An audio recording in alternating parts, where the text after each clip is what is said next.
Buenas tardes, muchachos, ¿me escuchan?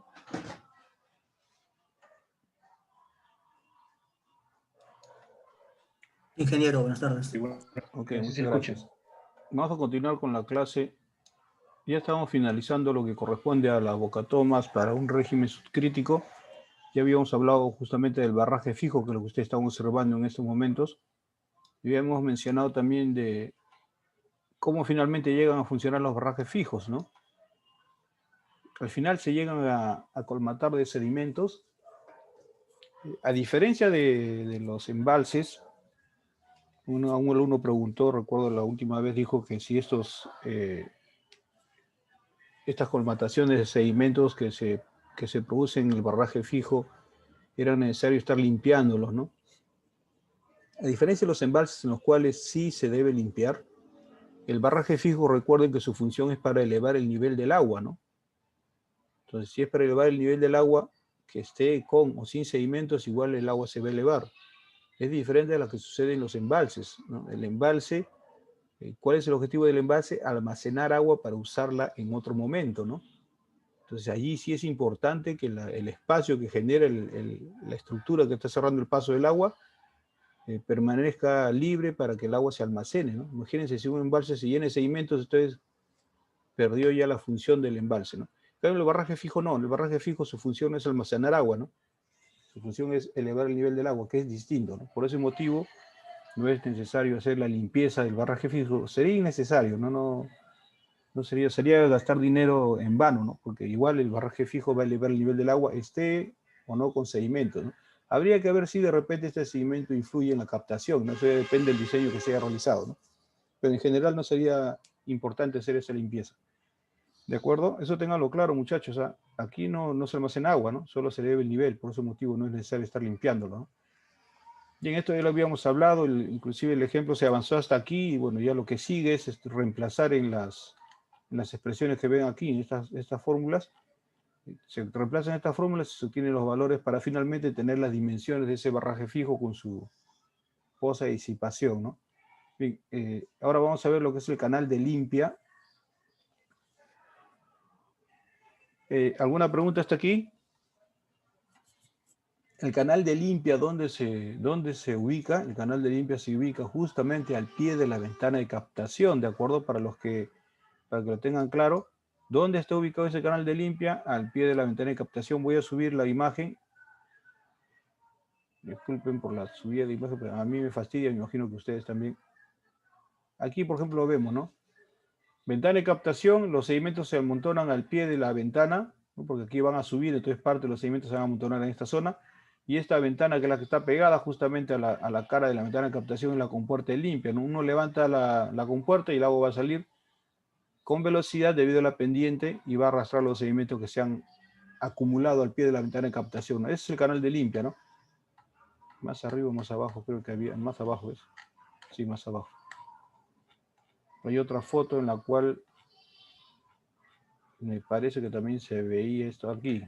Bueno, acá no se distingue bien, pero, por ejemplo, esta es la ventana de captación. Al pie de toda esta zona que está justamente delimitada por este muro, también es un muro divisorio. Así como hay un muro divisorio entre el barraje móvil y el barraje fijo, también hay un muro divisorio que me divide la zona de la ventana de captación y su compuerta de limpia, que es justamente la que está al lado de la ventana de captación, lo divide de lo que es el barraje móvil, ¿no? Entonces, el diseño de esta compuerta de limpia, que sus dimensiones son menores a las dimensiones del barraje móvil, el objetivo de esta compuerta de limpia es eliminar los sedimentos y lo que vamos a ver es justamente el diseño de esa compuerta, de acuerdo, de ese canal de limpia. ¿Ok? Está claro entonces, ¿no? Nos referimos, acá está justamente el nombre, ¿no? Canal de limpia, aquí está ubicado, ¿no? Su función, eliminar los sedimentos que se acumulan al pie de la ventana de captación. Ahora sí, regresamos a la parte final. Y aquí está canal de limpia, dimensionamiento. Y bueno, ya sabemos dónde está el canal de limpia, ¿no? ¿De qué manera se dimensiona? Acá hay algunas consideraciones. En realidad es un canal, ¿no? Es un canal como sabemos, nosotros podemos diseñar un canal, pero sin embargo hay consideraciones que se recomiendan, ¿no? Por ejemplo, dice velocidad requerida para el canal de limpia, ¿no? Ahí está su definición, es una estructura que permite reducir la cantidad de sedimentos que se acumulan al pie de la ventana de captación en lo referente al material que se acumula en el canal de limpia, dice, el flujo existente en el canal debe tener una velocidad a la cual le llamamos V sub C, capaz de arrastrar estos sedimentos, ¿no? Entonces quiere decir que ese V sub C debe estar en función de ese diámetro que va a arrastrar, ¿no? Y acá justamente está la expresión que se recomienda, ¿no? Dice la cual ese V sub C se calcula aplicando esta expresión. V sub C es 1,5 de un coeficiente C por D a la 1 medio.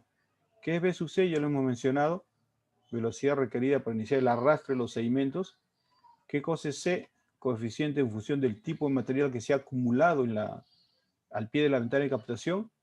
3,2 para arena o grava redondeada. 3,9 para arena o grava de sección cuadrada.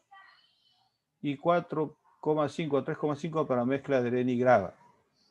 Bien, ustedes, porque siendo las dos primeras arena o grava redondeada, y la otra también es arena o grava, pero cuadrada, o sea, con aristas, ¿por qué los coeficientes son distintos, no? En el primer caso es 3,2, en el segundo caso es un poco mayor, y ambos son arena o grava, ¿no? Lo que pasa es que en un lado son redondeados y en otro lado son cuadrados, o sea, tienen aristas, ¿no? Entonces, ¿por qué es mayor en este caso, no? Porque al ser este coeficiente C mayor, entonces esta velocidad va a ser mayor, ¿no? Eso quiere decir que si los sedimentos son redondeados, vamos a necesitar una velocidad menor que el caso sucediera que son el mismo sedimento, pero de características cuadradas, ¿no? O sea, que tienen bordes que no son redondeados, ¿no? Entonces, en esos casos, la velocidad va a ser mayor. ¿Por qué motivo? Porque al ser redondeadas las superficies, dos cuerpos de superficie redondeadas, la fricción o la fricción que hay entre ellos va a ser menor al caso de dos cuerpos con superficie rugosa, ¿no? Entonces, las superficies rugosas se agarran más, o sea, hay mayor adherencia entre superficies que en el caso de que fueran dos lisas, ¿no? Por eso, o redondeadas, ¿no? Por ese motivo, en el caso de gravas o arenas con sección cuadrada o con aristas, la velocidad tiene que ser mayor, ¿no? Por eso que el coeficiente es un poco mayor, ¿de acuerdo? Esa es la razón, ¿no? Ustedes pueden colocar un recaudo de protección en un talud de un río, si utilizan material redondeado, la resistencia de ese material va a ser menor a la que resistiría un material del mismo tamaño, pero con superficie rugosa, ¿no? Porque habría más adherencia, mayor fricción y sería más difícil el movimiento de ese enrocado, ¿de acuerdo? Por ese motivo este valor es ligeramente menor, ¿no? ¿Y qué cosa es D? Es el diámetro del grano mayor expresado en metros, ¿no? ¿Cuál grano? El grano que se va a acumular al pie de la ventana de captación. Ustedes pueden observar, de acuerdo al lecho del río, pueden más o menos ver cuál sería el tamaño de ese diámetro, lo reemplazan aquí, dicen metros, hacen toda la expresión y esta sería la velocidad que debería existir en el canal de limpia para que al abrir la compuerta el agua arrastre todo ese material depositado, ¿de acuerdo? A continuación dice, se mencionan algunas recomendaciones sobre los parámetros o características de este canal de limpia, ¿no? La velocidad debe estar entre 1,5 a 3 metros por segundo, ¿no? De preferencia debe ser cercano a 3 metros por segundo, 1,5 lo considero muy bajo, a menos que sea un material bastante fino, ¿no? El detalle, bueno, si uno va al extremo diría, bueno, entonces mejor lo pongo 4 metros por segundo, ¿no? El detalle es que el hecho de tener más velocidad va a significar una mayor pendiente del canal, y recordemos que estamos en un río de características subcríticas, entonces el hecho del río no tiene tanta pendiente, entonces es posible que nos profundice, si le damos una pendiente muy fuerte al canal de limpia, nos profundicemos a un nivel menor a lo que es el cauce natural del río, ¿no? Entonces es una limitante en el diseño, ya se dan cuenta, ¿no? Ahorita lo estoy mencionando, ustedes lo escuchan, pero no lo asimilan porque no lo están calculando, ¿no? Si ustedes trabajaran con planos topográficos reales, se darían cuenta que darle mucha pendiente a este canal significaría que podría incrustarse más abajo del nivel natural del río, del lecho del río, ¿no? Entonces hay que tener en cuenta eso, ¿no? El ancho, dice, se recomienda que sea 1/10 de la longitud del barraje. ¿Qué barraje? Se refiere al barraje móvil, ¿de acuerdo? Que es el que está al lado de la compuerta de limpia, ¿no? El ancho del canal de limpia, dice, se puede obtener aplicando esta relación. Este es el ancho unitario que hemos visto. ¿Se acuerdan que hablamos la vez pasada? El caudal que pasa por un barraje, el Q minúsculo es el caudal total entre la longitud de ese barraje. Bueno, ese es el ancho unitario, ¿no? Acá, bueno, acá voy a volver a escribir acá para que ustedes lo entiendan mejor.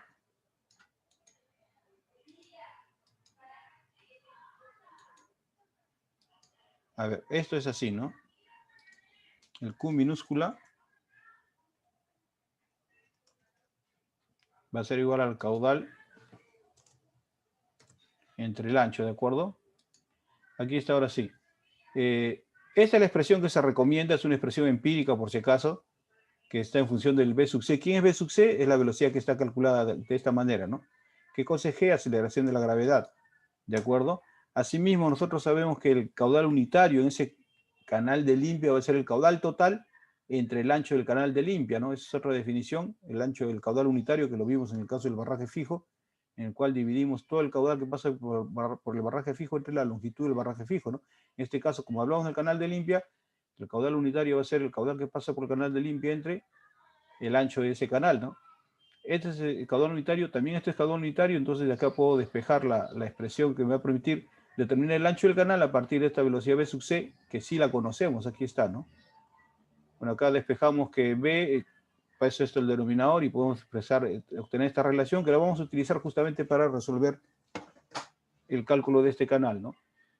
Bueno, acá se ha indicado, B es el ancho del canal de limpia, Q el caudal a discurrir en el canal de limpia para eliminar el material de arrastre, el caudal Q es el caudal por unidad de ancho, ya hemos visto, metro cúbico por segundo por metro, B sub C la velocidad requerida por iniciar el arrastre, determinado con esta ecuación, y G la aceleración de la gravedad, ¿no? Entonces, con esa información, además de la ecuación de Manning, uno puede determinar toda la geometría de este canal de limpia, ¿no? Acá hay un ejemplo que no lo voy a resolver, pero sí está planteado los pasos que hay que seguir.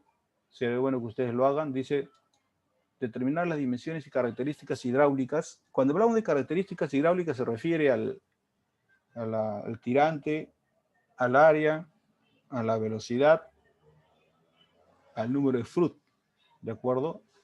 Inclusive puede ser la energía específica también, ¿no? Todas esas corresponden a las características hidráulicas, ¿no? Determinar las dimensiones y características hidráulicas del canal de limpia necesario para eliminar sedimentos con un diámetro máximo de 15 centímetros, ¿no? El caudal destinado para esta operación es 1,8 metros cúbicos por segundo, considerar C igual a 4, ¿no? ¿A qué C se refiere este C que está aquí, no? A este C que está aquí, que me decían que variaba de 3,5 a 4,5 para mezclas de arena y grava, ¿no? Entonces están diciendo que considere C igual a 4, ¿no? Entonces ese es el ejemplo.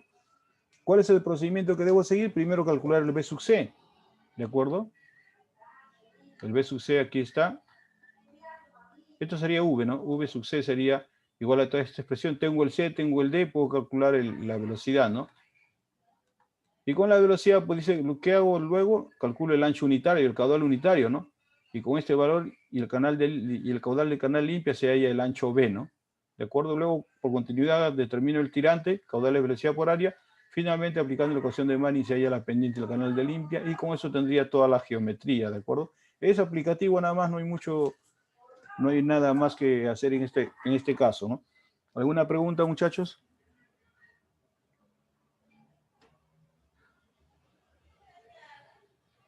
Vamos a pasar a otro tema. ¿Alguna pregunta? Bien, de todo lo que hemos visto, repito, lo que es Bocatoma, no hay un estándar que diga que tiene que ser necesariamente así, ¿no?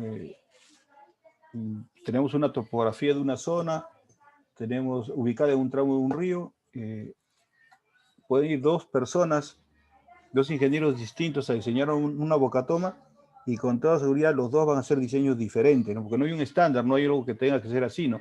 Siempre y cuando cumplamos con las recomendaciones de orientación de la ventana de captación, con la ubicación de la ventana en relación a la dirección del flujo y todas las consideraciones que hemos visto, ambas bocatomas pueden funcionar, ¿no? Sin ningún problema, ¿no? Entonces sí, tener en cuenta todas las recomendaciones que hemos dado, ¿no? Bien, si no hay ninguna pregunta más, vamos a pasar al otro tema. Obviamente acá nosotros hemos hablado por parte, una parte de la ventana, otra parte del barraje móvil, otra parte del barraje fijo, otra parte del canal de limpia, ¿no? ¿Dónde se presentan los problemas? Ustedes los van a notar al momento de integrar todo en un solo diseño, ¿no? Cuando diseñamos la bocatoma es el conjunto formado por barraje fijo, barraje móvil, ventana de captación, canal de limpia, ¿no? Esa es la bocatoma, ¿no? Entonces allí las dificultades se van a encontrar al momento de integrar todos estos resultados como un solo producto, ¿no? Recuerden que lo hemos hecho independientemente cada uno, ¿no? Pero ya cuando veamos que el nivel del agua de aquí tiene que tener relación con el nivel del agua en nuestra estructura, y ahí donde empiezan un poquito las cuestiones en las que uno debe pensar un poco más, ¿no? Ustedes eso lo van a ver, me imagino, en su trabajo escalonado, ¿no? Yo supongo que a todos les corresponderá diseñar una bocatoma de este tipo, ¿no? Si fuera tirolesa, ya han visto de qué manera se diseña, ¿no? No habría inconveniente en ese sentido. Vamos a continuar, muchachos, dejo de compartir eso entonces, y vamos al otro tema. ¿Y dónde está esto? A ver, voy a eliminar esta parte para que... A ver, aquí vamos a...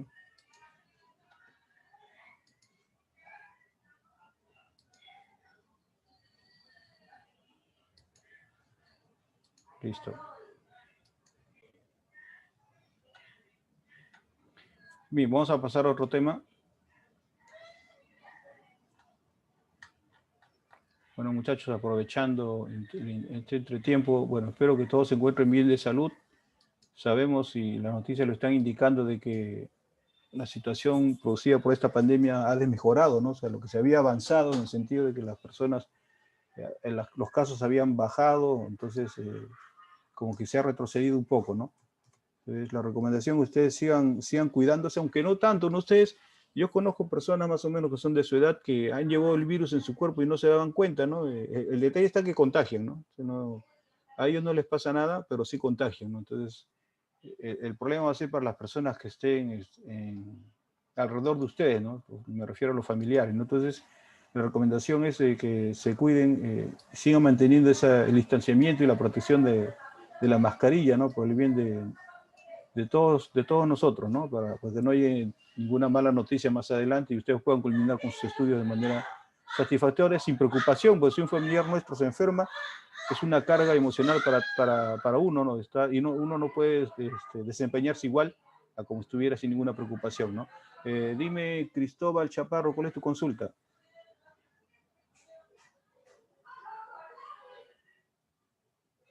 ¿No tienes audio? Si tuvieras audio sería mejor. En todo caso, escribe tu pregunta en el chat. ¿A qué te refieres? ¿Cuál es tu pregunta en relación a la ventana de captación? A ver.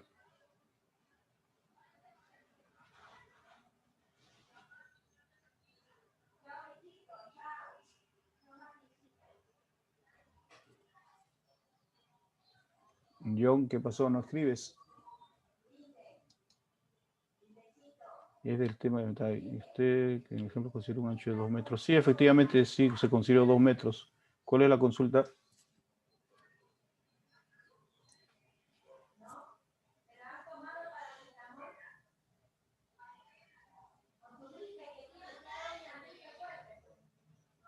Al calcular, región salió un valor de 3 metros. Sí, es correcto eso, está bien. ¿Y la altura cuánto te salió?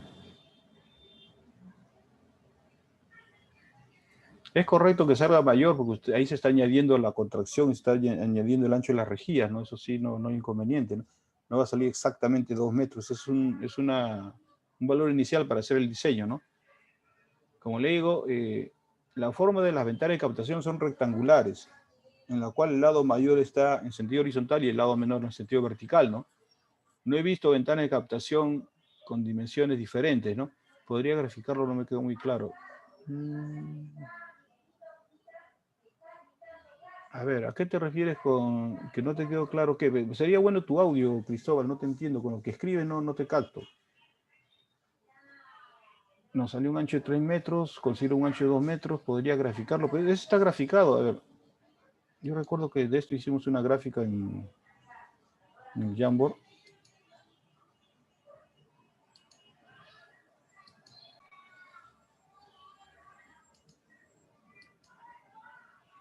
Aquí están. Bueno, esta gráfica que yo considero que es una gráfica bastante completa, que salió justamente todo lo que habíamos avanzado, es una gráfica bien explicativa que ustedes deben tenerlo presente siempre, ¿no? Y acá está graficado la ventana de captación, ¿de acuerdo? En los 3 metros que menciona el estudiante, el alumno, se refiere a esta longitud. La altura es esta, como decía, en toda ventana de captación la longitud mayor está en el sentido horizontal y en la vertical es la longitud menor, ¿de acuerdo? Inicialmente se planteó con 2 metros, Luego pasó a 3 metros, de acuerdo a lo que mencionas. ¿Por qué? Porque se ha añadido la contracción que se produce al colocar las rejillas y asimismo se ha incluido también el ancho de las rejillas.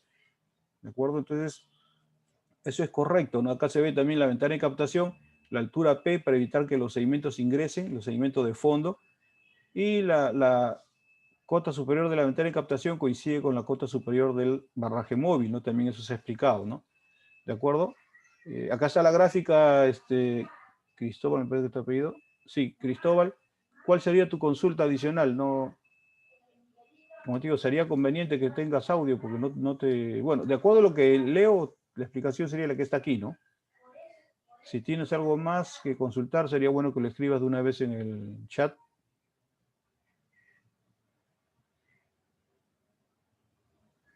Bien, si bien es cierto las ventajas de la enseñanza virtual es que ustedes tienen las clases grabadas. Ingeniero, Sí, dime, a ver, te escucho. lo que le hacía la consulta era, esos 2 metros que usted considera al inicio, no se,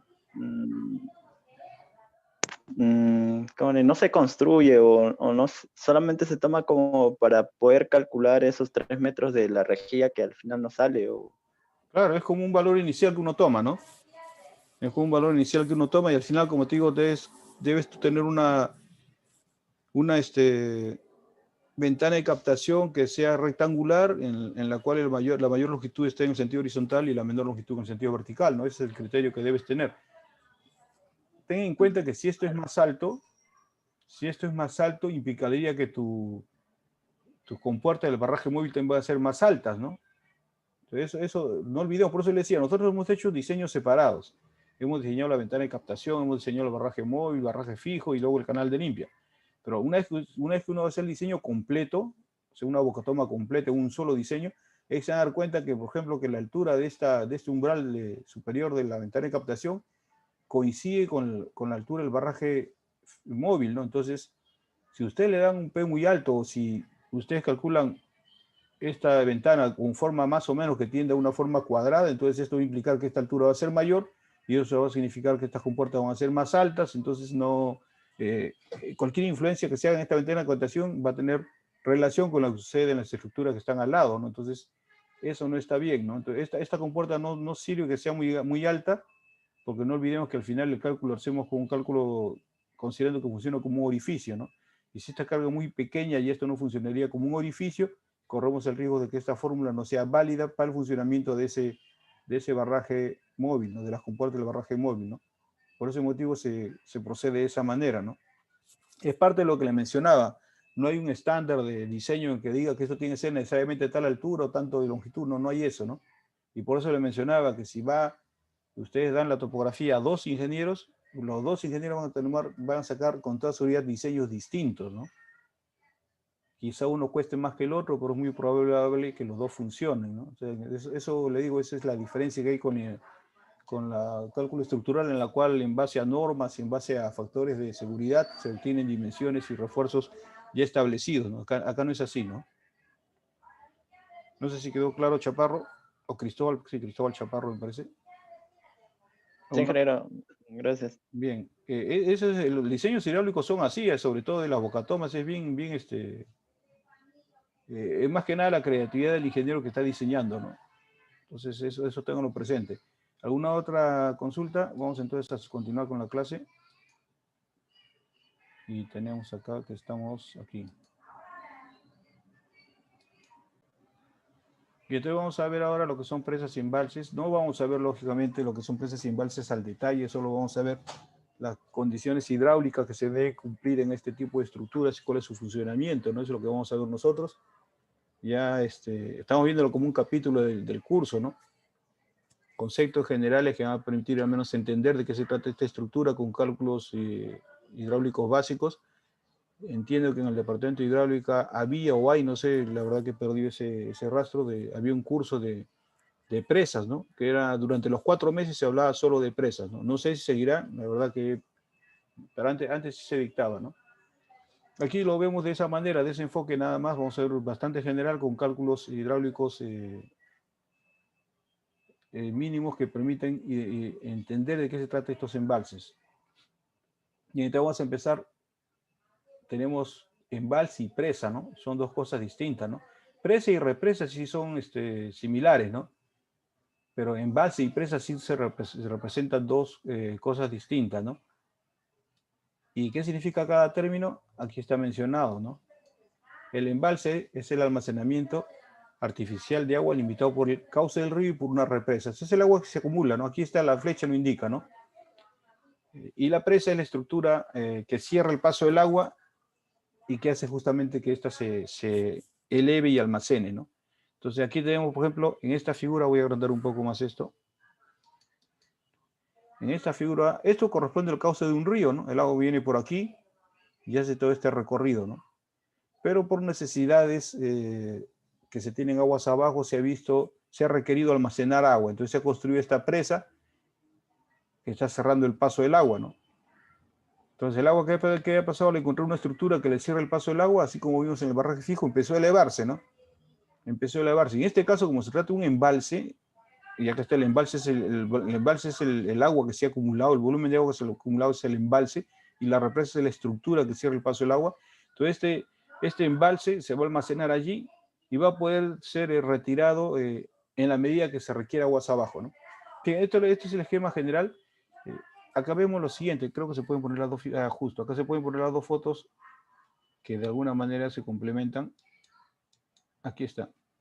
En el primer caso, en la parte superior, embalse, ya sabemos, el agua acumulada, y la represa, la estructura que cierra el paso del agua. Igual acá, embalse, el agua acumulada, y la represa, la estructura que cierra el paso del agua. En ambos casos son represas o presas de concreto, ¿de acuerdo? Lo que sí está caracterizándose en cada caso es algo diferente, ¿no?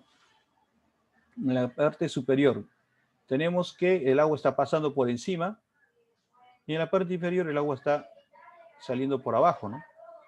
Esto indica dos momentos de funcionamiento de esa estructura, ¿no? En el primer caso, en la parte superior, ¿qué significa? ¿Qué significa? Significa lo siguiente, ¿no? Que se cerró el paso del agua, el agua empezó a subir, se empezó a almacenar.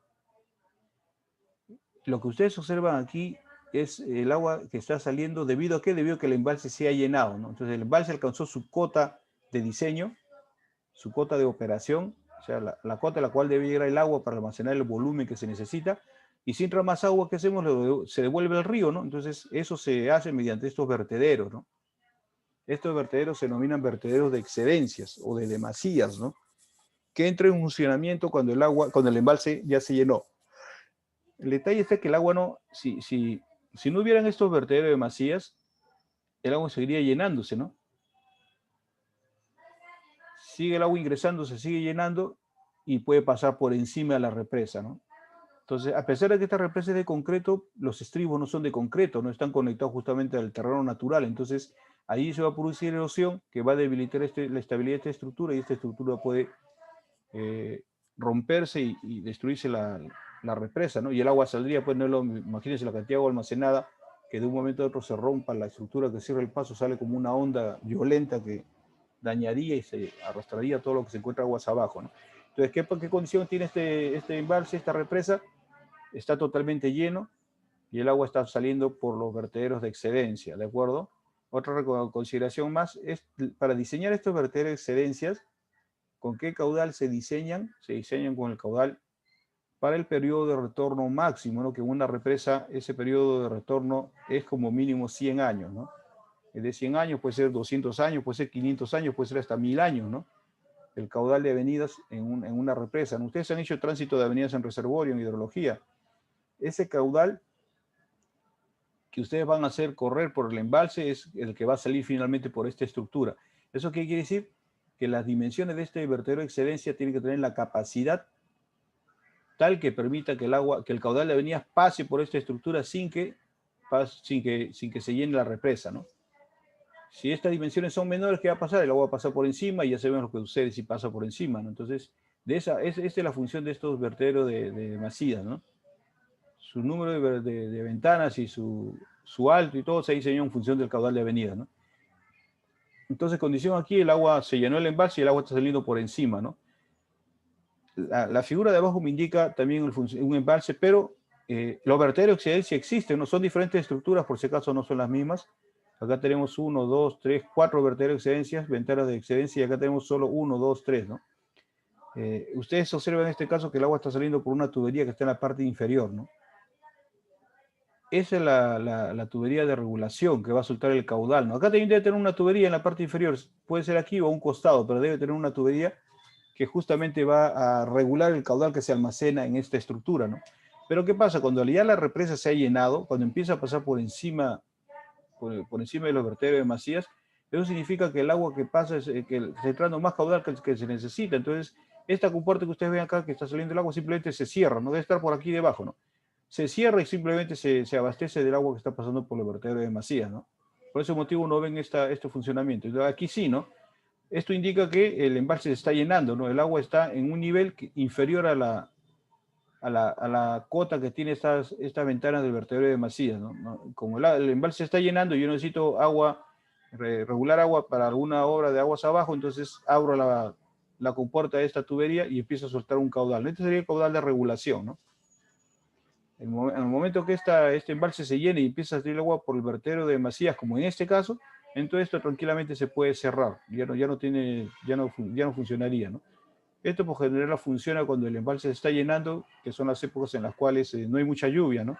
Entonces ahí es donde se empieza a regular el caudal. ¿De acuerdo? ¿Alguna consulta de esto?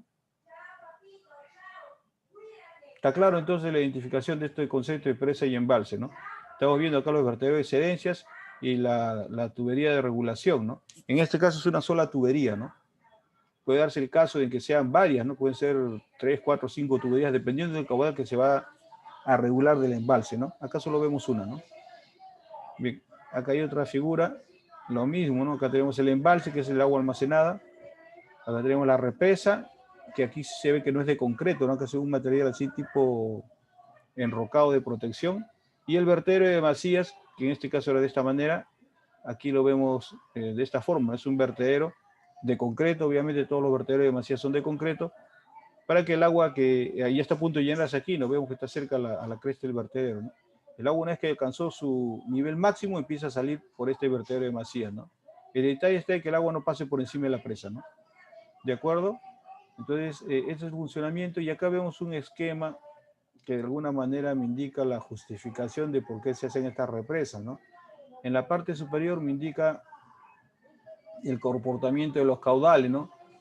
Vamos a suponer que acá empezamos en el mes de julio, ¿no? Julio, agosto, septiembre, octubre, noviembre, diciembre, enero, los caudales son mayores, ¿no? Entonces, el caudal que transporta el río más o menos tiene este comportamiento, ¿no?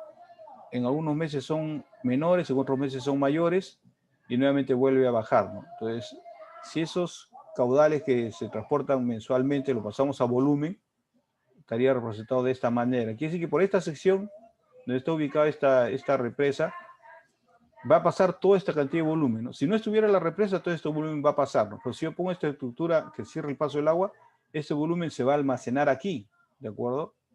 Y al tener almacenado este volumen, que la suma de todos estos espacios que ven aquí, al tener todo ese volumen, ¿cuál es la ventaja que me permite hacer la represa? Yo puedo regular el volumen almacenado aquí, producto de todos estos aportes, lo puedo regular de una manera distinta, ¿no? De una manera uniforme, como se muestra en esta figura, ¿no? Entonces, esa es la ventaja, ¿no? Acá tenemos bien ustedes, el caudal mínimo tiene ese valor, el caudal de regulación es más o menos 4 o 5 veces más del caudal mínimo, ¿no? Y el caudal máximo obviamente va a ser mayor que el caudal que se está regulando, pero lo importante que se ve aquí de que lo que se regula de este embalse es un valor casi uniforme, ¿no? Entonces, esto me permite hacer proyectos, por ejemplo, de irrigación, ¿no? Con este caudal garantizado yo podría hacer proyectos de una manera más estable, no habría el efecto que sucedería aquí, ¿no?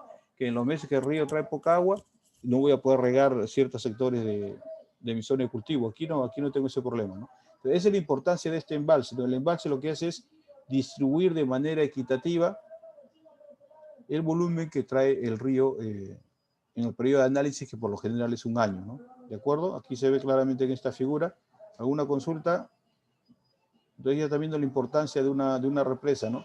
Mucho río de nuestro país que no tienen represa, ¿qué es lo que sucede en esos casos?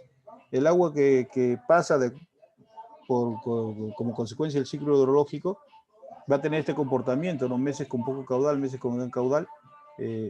si no se acumula el agua, ¿qué va a hacer? Este volumen va a pasar y va a regresar al Océano Pacífico, va a regresar al mar, ¿no? Luego ese volumen se evapora y nuevamente va a las partes altas, se precipita y sigue todo ese circuito del ciclo hidrológico, ¿no? Eso se puede mejorar, se puede optimizar su uso haciendo estas represas, ¿no?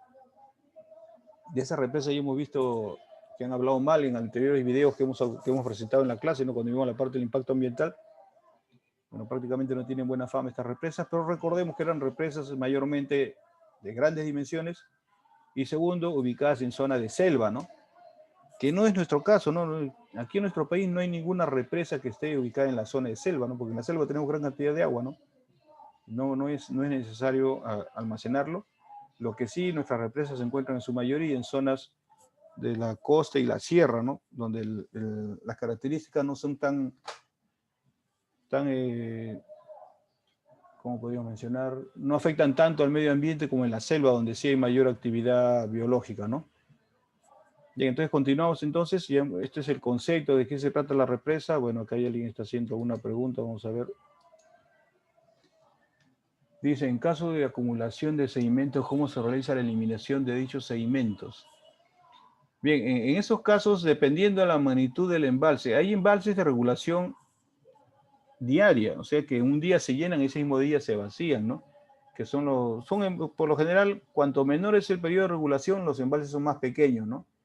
Por lo general, en los proyectos de generación hidroeléctrica, en las cuales se almacena agua en el día para usarlo en la noche, que es donde hay más demanda, se hacen estos pequeños embalses, ¿no? Entonces, allí, esos se denominan pondajes. Ustedes pongan pondaje, le va a salir que es un embalse pequeño.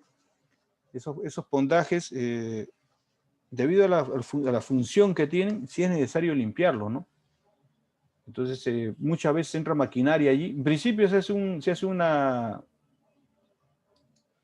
estructura acá no se nota, acá parece que no la tuviera, pero en la parte baja se pone una compuerta que se abre para que el embalse se vacíe, y al vaciarse va a arrastrar los sedimentos, pero los sedimentos que arrastra son los que están pegados justamente a la estructura de la represa, ¿no? Lo que está más atrás no lo va a arrastrar, ¿no? Entonces, en esos casos lo que se tiene que hacer, tiene que entrar maquinaria y periódicamente eliminar esos sedimentos, ¿no? Eso, repito, se hace con mayor frecuencia en los pondajes, ¿no? O en almacenamientos de funcionamiento prácticamente diario, ¿no? Porque si no, se almacenan los sedimentos y dejó de funcionar, ¿no? En cambio, cuando los embalses ya tienen una mayor magnitud, allí ya se calcula un volumen que se denomina volumen muerto, ¿no? Y se espera que ese volumen en el tiempo se llene, ¿no? Es decir, inicialmente ese volumen muerto va a estar vacío, ¿no? Va a estar cubierto de agua, ¿no? O sea, va a estar ocupado por el agua, ¿no? Pero en el tiempo ese volumen se va a ir almacenando, se va a llenar de sedimento, ¿no? ¿Cómo se calcula ese volumen muerto? En función de la cantidad de sedimentos que trae el río y en función del periodo de vida que se espera va a funcionar ese embalse, ¿de acuerdo? Entonces, de todas maneras se hacen operaciones de manejo con puertas con el fin de eliminar parte del sedimento, pero en el tiempo se sabe que ese volumen que se ha separado va a llenarse de sedimento, ¿no? Como ustedes saben, cuando se diseñan estas obras, ya hemos dicho que se trabaja siempre con un periodo de tiempo que se denomina vida útil, que es justamente el periodo de tiempo que sirve de base para el análisis económico del proyecto, en la cual se analizan costos y beneficios, y al final la resta tiene que ser positiva, si no el proyecto no sería rentable, y sale rentable y se construye, ¿no? Pero después que pasó ese número de años que representa la vida útil, estas obras por lo general siguen funcionando, ¿no? ¿Qué va a pasar en esas obras? Ya va a empezar a sedimentarse la zona que ya no es el volumen muerto, entonces ya las presas pierden capacidad de almacenamiento, ¿no? Entonces, hay muchas presas a nivel mundial que en el tiempo ya han dejado de ser inservibles, ¿no? Pasaron los años, pasaron su periodo de vida útil y han seguido acumulando sedimentos hasta que finalmente han tenido que ser abandonadas porque ya se llenó todo de sedimentos y ya no almacena agua. Prácticamente lo que almacena no sirve para ningún fin, ¿no? Ese es el fin de estos embalses en relación a la pregunta que hizo su compañero. La frecuencia de limpia para pequeños embalses es prácticamente bastante continua, pero cuando son muy grandes embalses ya se espera que hay un volumen que se va a llenar de sedimentos en el tiempo que dure la obra, ¿no? Bien, vamos a continuar entonces. Esto ya lo hemos visto. Ya vamos a ver la clasificación. Ya hemos visto la definición, ahora vamos a ver cómo se clasifican, ¿no? Y acá tenemos, según su propósito, o sea, su objetivo, su objetivo funcionamiento, tenemos que pueden ser de propósitos múltiples o propósitos simples, ¿no? Cuando se dice que esta estructura de propósito simple, cuando solo satisface un objetivo nada más, ¿no? Por ejemplo, se cierra el paso del agua para llevarlo a una zona de cultivo, ¿no? Entonces es un propósito, una represa de propósito simple, ¿no? Se denomina propósitos múltiples o también llamado multipropósitos cuando la represa almacena agua y el agua almacenada sirve para varios propósitos, no solo agua almacenada, sino la estructura en sí sirve para varios propósitos, ¿no? Y acá está indicado, ¿no? Dice, por ejemplo, generación de energía, como se ve en la figura, y esto hay muchas presas que están instaladas de esa manera, ¿no? Como el agua se eleva, eso va a generar una energía potencial en esta zona, ¿no? Porque está elevándose el nivel del agua. Entonces, esta energía hidráulica se puede transformar en energía cinética y finalmente en energía mecánica al golpear en estos elementos metálicos que son turbinas, que son como cucharas, en este caso dispuestas de forma horizontal, que al ser impactadas por el agua van a empezar a girar, ¿no? Entonces esa energía hidráulica se transforma en energía mecánica representada por el giro de esa turbina, y esa energía mecánica pasa a un generador y se transforma en energía eléctrica, ¿no? Y esa energía eléctrica es llevada hacia otros lugares, ¿no? Como ven ustedes, se aprovechó ese mayor nivel del agua para generar energía y el agua sigue saliendo por aquí, ¿no? Y el agua que sale por acá ya va a ser utilizada para otros fines, ¿no? Como riego, como abastecimiento de agua potable, ¿no? Entonces, este, por ejemplo, es un proyecto multipropósitos y estos son los proyectos más convenientes, ¿no? ¿Por qué motivo? Porque los beneficios son mayores, ¿no? Entonces, ya no es solo el beneficio de la irrigación, sino también es el beneficio de la generación de energía, ¿no? Entonces, estos proyectos tienden a ser más rentables en relación a un proyecto de propósito simple, ¿no? ¿Cuál puede ser la otra función que sirve esta represa? Puede ser también con el objetivo de aminorar el efecto de las avenidas, ¿no? Recordemos que esto es un almacenamiento. Si viniera una avenida, y esto se diseña justamente para esa avenida, lo que va a hacer se va a sobrelevar el nivel del agua, pero ya no va a dañar a lo que sigue aguas abajo, ¿no? Entonces, ese efecto también tendría esta represa, ¿no? El efecto de protección del cauce y además generación de energía y además abastecimiento de agua, ¿no? Entonces, esos son los multipropósitos, ¿no? ¿De acuerdo? Bueno, acá hay un video, vamos a ver ese video. ¿De qué se trata? Seguramente trata sobre lo que hemos hablado aquí y sobre las presas. Vamos a observar ese video, dejo de compartir entonces. O voy a cargarlo primero. Eso debe estar aquí.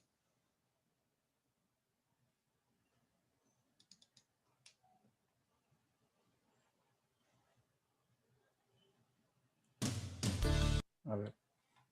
No sé si compartí el audio, vamos a ver. Compartir sonido, sí, lo he compartido ya. Vamos a ver ahora entonces este video. Dejo de compartir esto.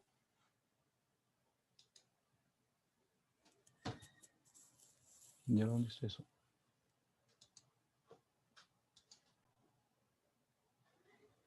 No, no es.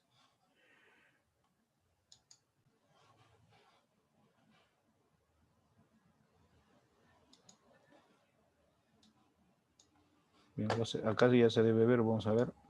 Aquí está. Pero muchachos, vean el video. Ubicado en el litoral ecuatoriano, provincia de Manabí, se encuentra Chone, cantón reconocido por sus bellas mujeres y el esfuerzo de sus hijos en las actividades agropecuarias. Una tierra por demás fértil y con un extraordinario potencial productivo, que por décadas ha sufrido de inundaciones y sequías. Motivo por el cual, y a fin de lograr un óptimo aprovechamiento de los recursos hídricos, se diseñó el proyecto de infraestructura hidráulica denominado Multipropósito Chone, cuyos estudios se reposaron por casi 3 décadas, hasta que el gobierno del economista Rafael Correa tomó la decisión de ejecutarlo a través de la Secretaría del Agua. El proyecto en su primera fase comprende la construcción de la represa del Río Grande y del canal de desagüe San Antonio. Con estos elementos se pretende regular las aguas de este río y desviarlo en conjunto con el río Mosquito por el canal San Antonio, consiguiendo así los múltiples propósitos del proyecto: mitigar inundaciones, embalsar agua para potabilizar y riego para miles de hectáreas dedicadas a la agricultura.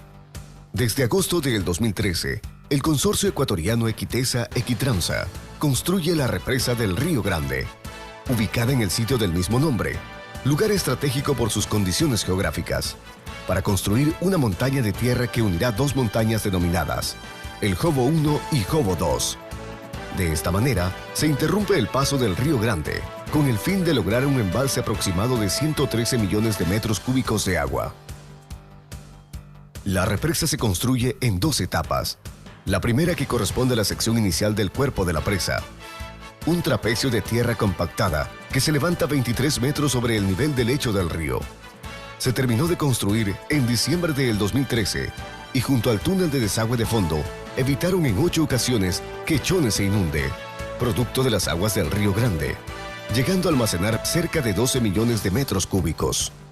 La segunda etapa contempla la construcción de una pantalla de hormigón plástico en el eje de la presa, para evitar así el paso de corrientes de aguas subterráneas. Para ejecutar estos trabajos debimos excavar hasta los 15 metros sobre el nivel del mar, para luego construir una losa de hormigón que permita la operación de grúas con máquinas apantalladoras, capaces de excavar módulos de una profundidad promedio de 28 metros, para luego vaciar en la excavación hormigón plástico, construyendo así la pantalla con la impermeabilidad requerida. Una vez terminada la pantalla, se movilizarán más de 1 millón de metros cúbicos de tierra para sistemáticamente rellenar y completar este trapecio a una altura de 57.5 metros desde el lecho del río. Paralelamente, se construye el segundo túnel del proyecto, con una longitud de 210 metros, destinado a la captación de agua para consumo humano y sistemas de riego. Juntos, la Secretaría del Agua, el Consorcio Equitesa Equitranza y la Universidad de las Fuerzas Armadas, ESPE, trabajamos las 24 horas con profesionales de primer nivel y mano de obra ecuatoriana, orgullosa de ser parte de este proyecto. Multipropósito Chone ya es una realidad. Listo, muchachos. Bien, lo que hemos visto aquí es justamente lo que hemos mencionado, ¿no? Es una represa que tiene múltiples propósitos, ¿no? Se ha descrito ahí, sirve justamente para evitar el problema que provocan las avenidas en ese río, y se vio lo que pasaba en esa zona, ¿no? En ese pueblo, en esa ciudad, el agua inundaba todas las calles, y la represa ayudó a que esto no suceda, ¿no? Entonces ese es uno de sus objetivos. Ya han visto todo el proceso constructivo, inclusive se habló de una pantalla que más adelante lo vamos a mencionar, y se habló cómo se construye, ¿no? Se excava una profundidad de 28 metros y sobre eso se vacía un concreto que va a servir justamente como que va a formar una estructura de concreto impermeabilizante, que va a servir como impermeabilizante, que va a evitar justamente de que el agua pase por debajo, le va a dar mayor dificultad, ¿no? Entonces, para que el agua pase por debajo de la presa va a tener que ir a un nivel inferior a esa profundidad de ese muro de concreto que se mencionó que tenía 28 metros, ¿no? Entonces eso va a hacer que el agua pierda energía, ¿no? Bueno, eso es lo que han observado ustedes en este video, y han visto lo que corresponde al propósito justamente de esta estructura, ¿no? Saben que Ecuador, al igual que Colombia, que Chile, tienen los problemas bastante similares a los que suceden en nuestro país, y los diseños también son similares, ¿no? Entonces, es mucha coincidencia en ese sentido, ¿no? ¿Alguna consulta? Entonces eso es lo que corresponde a las presas de acuerdo a su propósito, ¿no? Ahora, según su operación, como le mencionaba, ¿no? Pueden ser los de regulación horaria, estacional o multianual, ¿no? Y de acuerdo a estos también está el tamaño, ¿no? De regulación horaria o diaria son más pequeños que los de regulación multianual, ¿no? Multianual son los que van a almacenar el agua durante un año y van a soltarle en los meses de menos caudal para poder satisfacer una demanda, ¿no? Los de regulación horaria o diaria son los que de menor tamaño y se diseñan para regular un caudal, pero en el periodo de un día, ¿no? Entonces esos son más pequeños, ¿no? Entonces, según su operación sería esa clasificación, ¿no? Y acá tenemos según su tamaño, ¿no?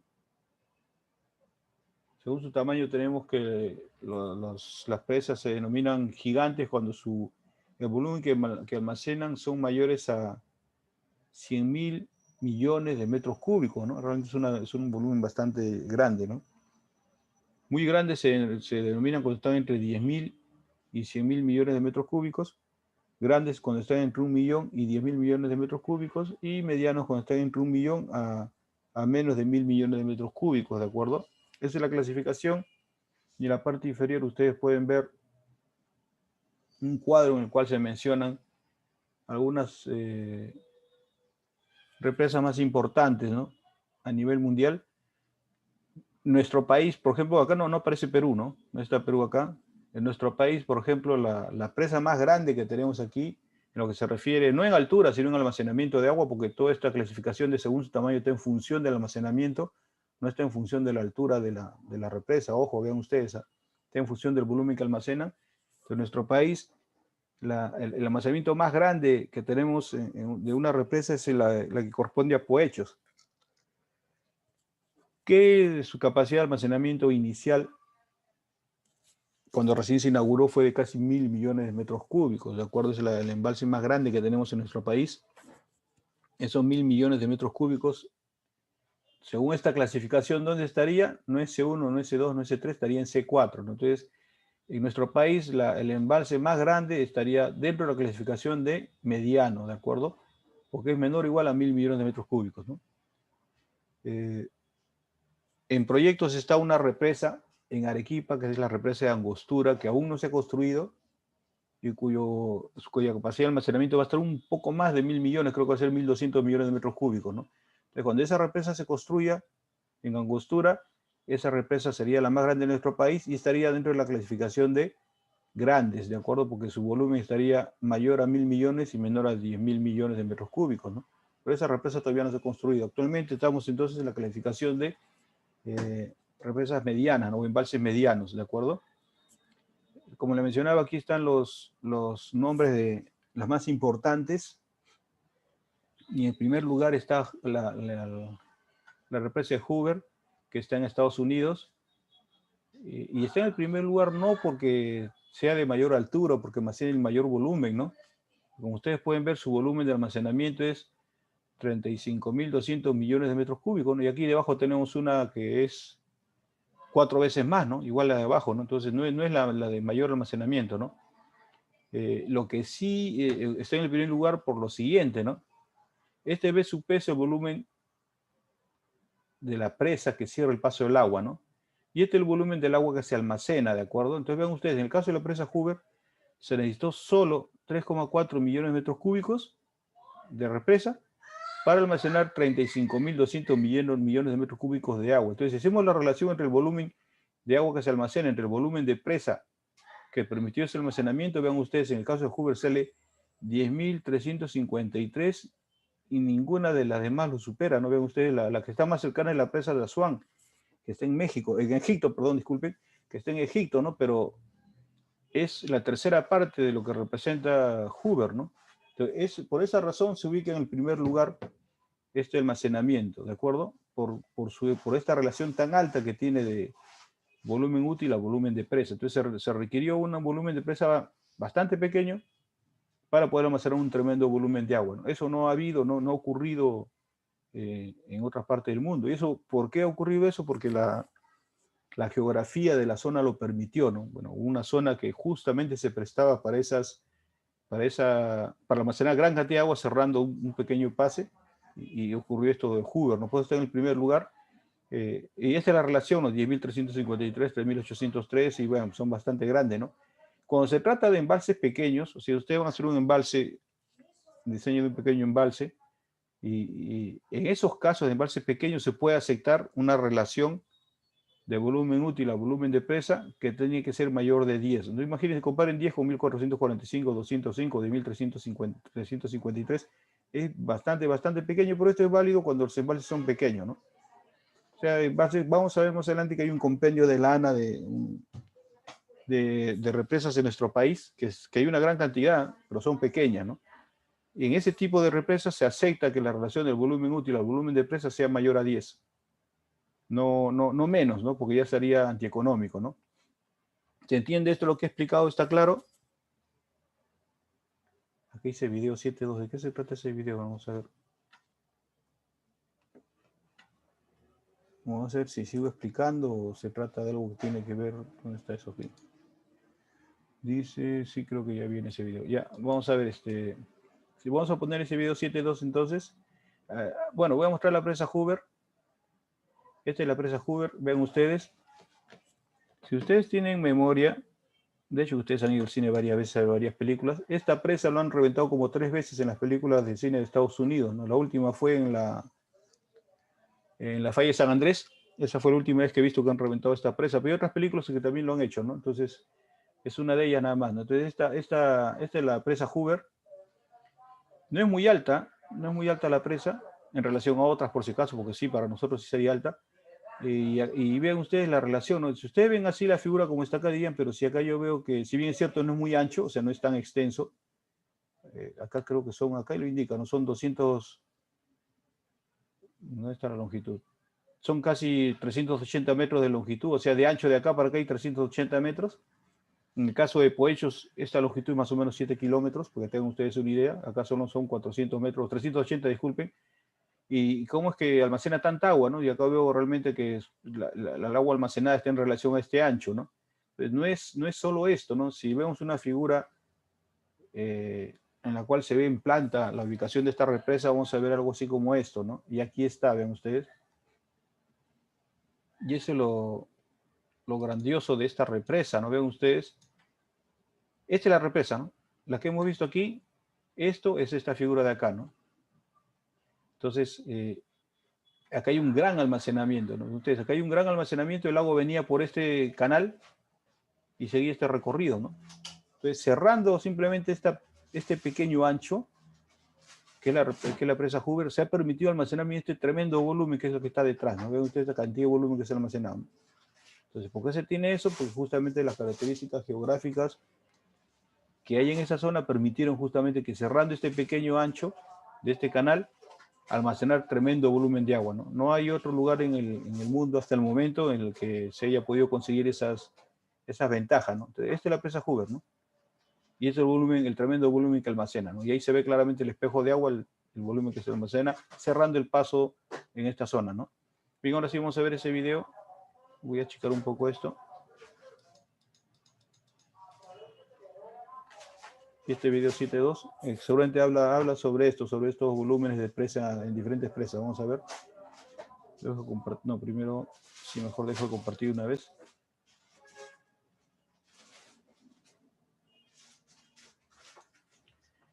Y vamos a ver ese video.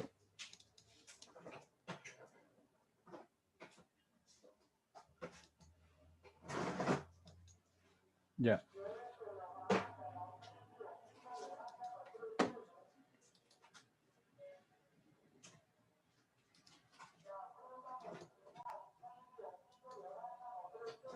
A ver, muchachos, observen el video.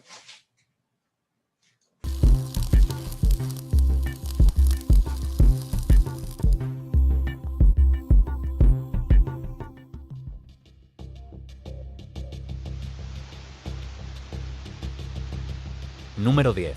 Presa Fort Peck. La primera presa que veremos se ubica en el río Missouri y tiene una capacidad de almacenamiento de poco más de 22.000 millones de metros cúbicos. El lago artificial creado por esta presa ocupa cerca de 98.000 hectáreas y está provisto de un sistema de generación eléctrico capaz de generar cerca de 185.250 kilovatios. Su construcción duró aproximadamente 8 años y fue necesario trasladar grandes distancias, cerca de 96 millones de metros cúbicos de material de relleno, así como el uso de casi 1.000 metros cúbicos de hormigón. Número 9. Presa Oahe. Ubicada también en el cauce del río Missouri en Estados Unidos, tiene una capacidad de almacenamiento de 28,5 mil millones de metros cúbicos de agua y da origen a un lago de cerca de 1.500 kilómetros cuadrados. Alcanza una altura de aproximadamente 74,5 metros y una longitud de coronación de cerca de 2.900 metros. Para su construcción se requirió un megaproyecto de excavación en roca sólida y se utilizaron cerca de 800.000 metros cúbicos de hormigón, tardando cerca de 14 años en culminar su construcción.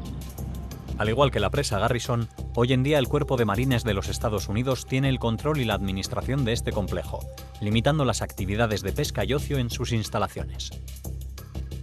Número 8. Presa Itaipú. Construida en el cauce del río Paraná, esta presa marca uno de los puntos fronterizos entre Brasil y Paraguay. Se encuentra en esta posición entre las otras presas que veremos al poder almacenar cerca de 30.000 millones de centímetros cúbicos. Su construcción estuvo a cargo de los gobiernos de ambos países, que hasta el día de hoy comparten su soberanía.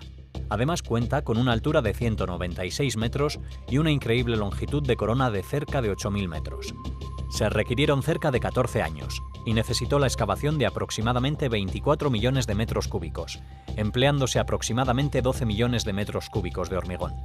Dentro de sus instalaciones se encuentran cerca de 20 turbinas hidroeléctricas capaces de generar cerca de 14.000 megavatios, que abastecen a gran parte de Paraguay y a una amplia zona de Brasil.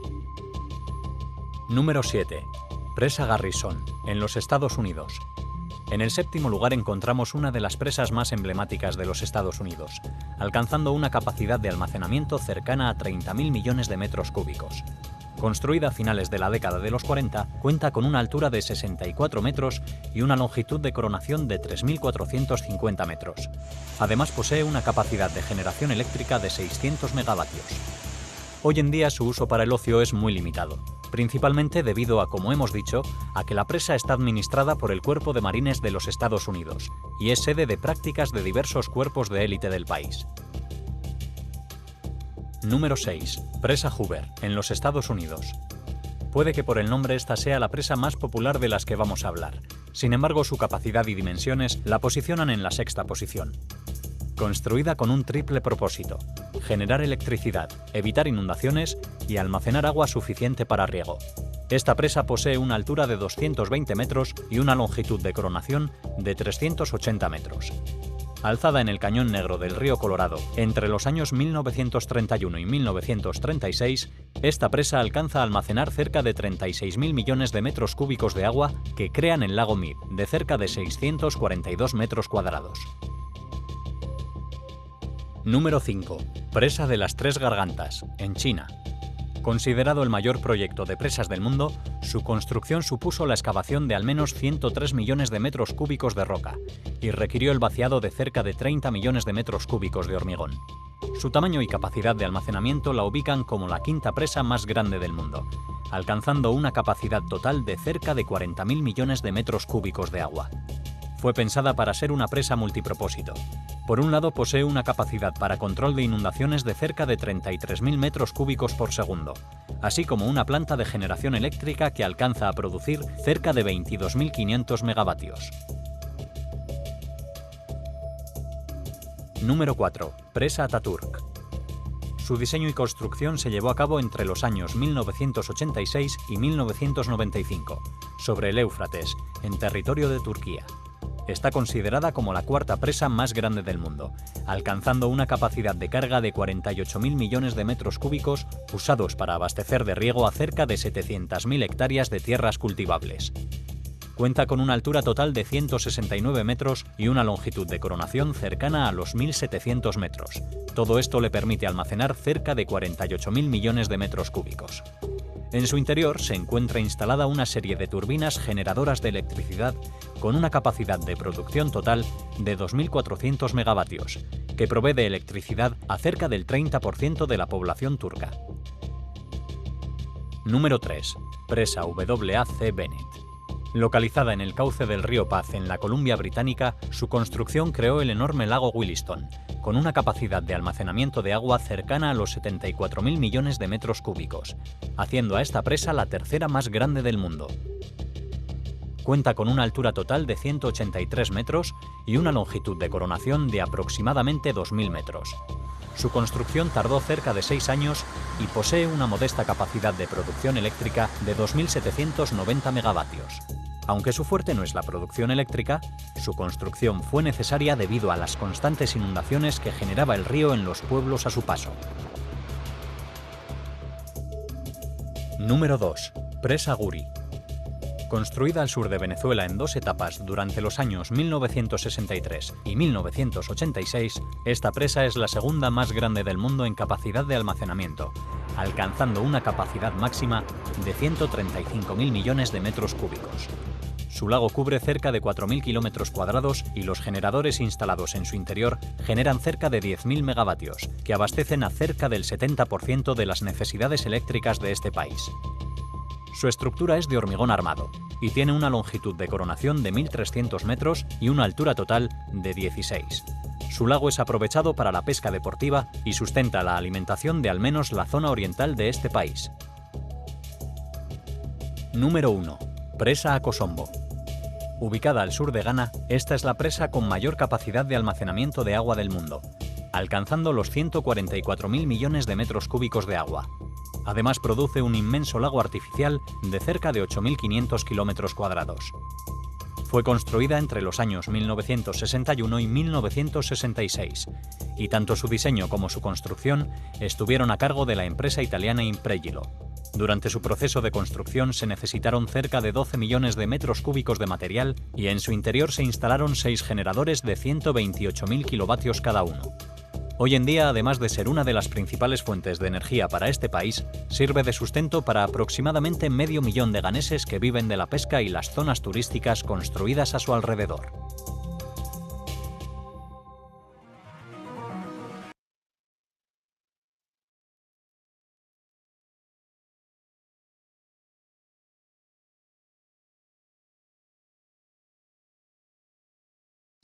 A ver, bien, muchachos, ¿han visto lo que son estos embalses? ¿Alguna consulta, algún comentario?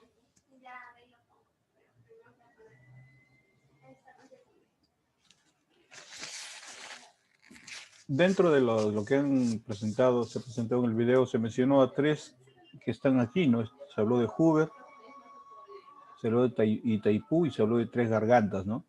Que están en este cuadro. Bueno, y de algunas otras más, ¿no? Pero justamente se habló de Hoover, Itaipú y 3 gargantas. ¿De acuerdo? Entonces, estos embalses, sobre todo los de mayor capacidad de almacenamiento, con toda seguridad tienen impactos ambientales bastante fuertes, ¿no? Que de alguna manera debieron haber sido mitigados, ¿no? En el caso de la presa Tres Gargantas en China, por ejemplo, esa presa, pues, para poder construirla, al entrar en funcionamiento esa represa, pues se inundó una gran cantidad de hectáreas de pueblos, inclusive, ¿no? Por acá está, quiero ver, a ver, tiene 185 metros de altura esa represa de Tres Gargantas, ¿no? Entonces, imagínense, 185 metros más la cantidad de población que fue que perjudicada, ¿no? Eso, por ejemplo, eso es parte de un impacto ambiental negativo, ¿no? Un efecto negativo del impacto que tiene esa presa Tres Gargantas sobre el entorno, sobre su área de influencia, ¿no? Sin embargo, pues en la China, por la misma característica de gobierno que tiene ese país, simplemente lo que se hizo a la gente fue, no se le preguntó si quieren vender su terreno, no, simplemente se sacó de su zona y se le llevó a otro lugar, ¿no? Ahí no hay opción a reclamar, o acá como quisieron hacer una presión, me acuerdo en el aeropuerto, Jorge Chávez quisieron ampliarlo para tener mayor cantidad de vuelos internacionales antes de la pandemia. Inmediatamente la gente se atrincheró y no quiso salir, ¿no? Y empezó a valorizar su terreno de acuerdo a lo que se mencionaban las autoridades, a un valor mayor al que realmente representaban, ¿no? Eso, por ejemplo, no sucede en China, ¿no? En China varios pueblos fueron totalmente erradicados y simplemente se les puso en otro lugar, ¿no? Y es un impacto ambiental negativo, pero se hizo menos notorio porque, de acuerdo a sus políticas, la gente tuvo que aceptar irse a otro lugar, ¿no? ¿De acuerdo? Entonces, vamos a ver ahora lo que es la presa Hoover. Ya hemos visto en el video de qué se ha hablado. Ya hemos mencionado que por las características de que se hace como una canalización, simplemente esa canalización se cierra y se logra almacenar este tremendo volumen de agua que ustedes lo ven aquí, es que esta presa pues es una de las grandes maravillas del mundo de la ingeniería, ¿no? Inclusive Discovery Channel tiene un video que habla exclusivamente de esta presa, ¿no? Acá están sus características que ya de alguna manera fueron mencionadas. Está ubicada en el río Colorado, en la frontera de los estados de Arizona y Nevada en los Estados Unidos. Su altura es de 220 metros, casi 380 metros de longitud, y su volumen de almacenamiento de 35.200 millones de metros cúbicos, ¿no? Genera energía eléctrica y también es utilizada para irrigación y también para atenuar los efectos de las avenidas, ¿no? Eso se mencionó en el video. Y tiene una potencia instalada de 2080 megawatts, ¿no? Que es importante esa potencia, ¿no? Y acá lo que le había dicho, ¿no? Es considerado una de las maravillas de la ingeniería del mundo, ¿no? ¿De acuerdo? Acá hay un video que habla justamente sobre esta represa de Hoover, ¿no? Y vamos a ver ese video. Habla sobre la etapa constructiva. Entonces van a ver cómo era antes de la represa. Esto fue construido pues hace muchos años, ¿no? Inclusive el video es en blanco y negro. y van a ver qué manera fue invadido el río Colorado para poder construir esta represa, las obras provisionales que se hicieron, y cómo finalmente se alcanzó a construir esa estructura, ¿no? Vamos a compartir ese video. Si ustedes observan algo que no entienden o que requiere alguna aclaración, pueden interrumpir o pueden hacer la consulta, muchachos. O sea, no... Por ahí de repente necesitan algún comentario adicional, pueden hacer la consulta. Vamos a dejar de compartir entonces. Primero voy a cargar... No, vamos a dejar de compartir. Y vamos a cargar el video. Ese es este, vamos a ver.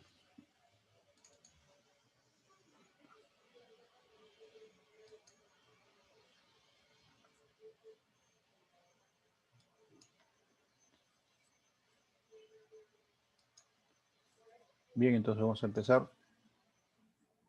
Y eso está aquí.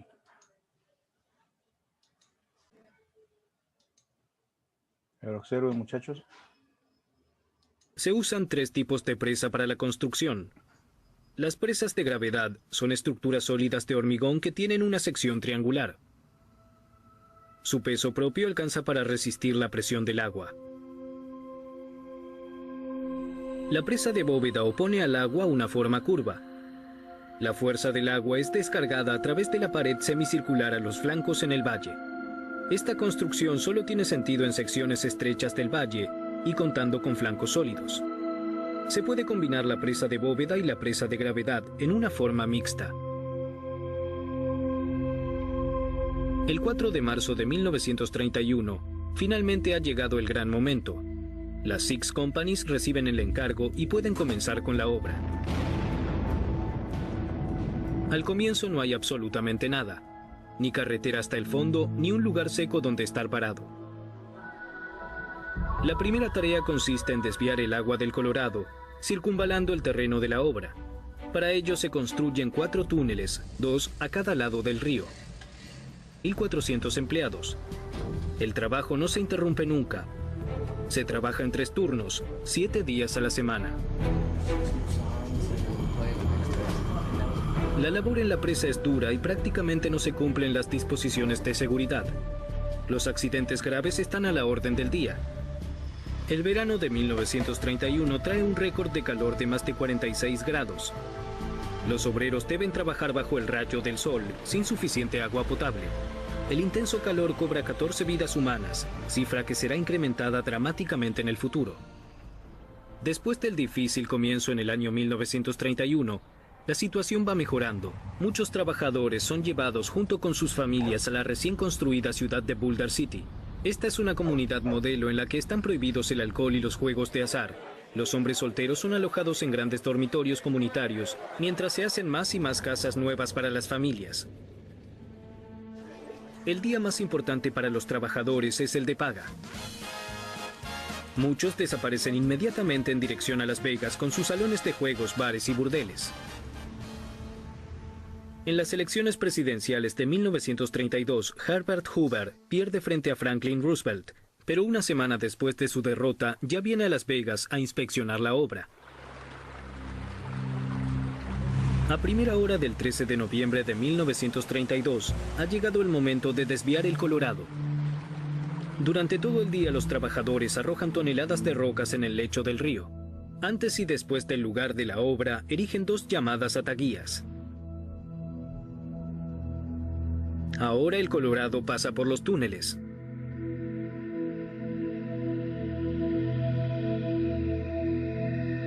A continuación se puede desagotar el agua entre las ataguías para desecar el terreno de construcción.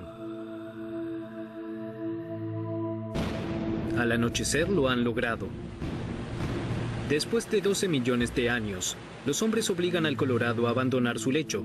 Para Frank Crowe es un triunfo personal.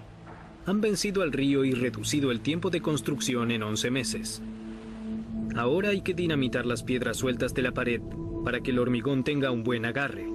Ese es el trabajo de los high scalers. Colgados de largas sogas, bajan más de 200 metros por la pared del cañón, llevando martillos neumáticos de 15 kilos de peso para realizar perforaciones en la roca y luego colocar dinamita en las mismas. Después de la explosión vuelven a bajar por la pared para desprender las piedras sueltas.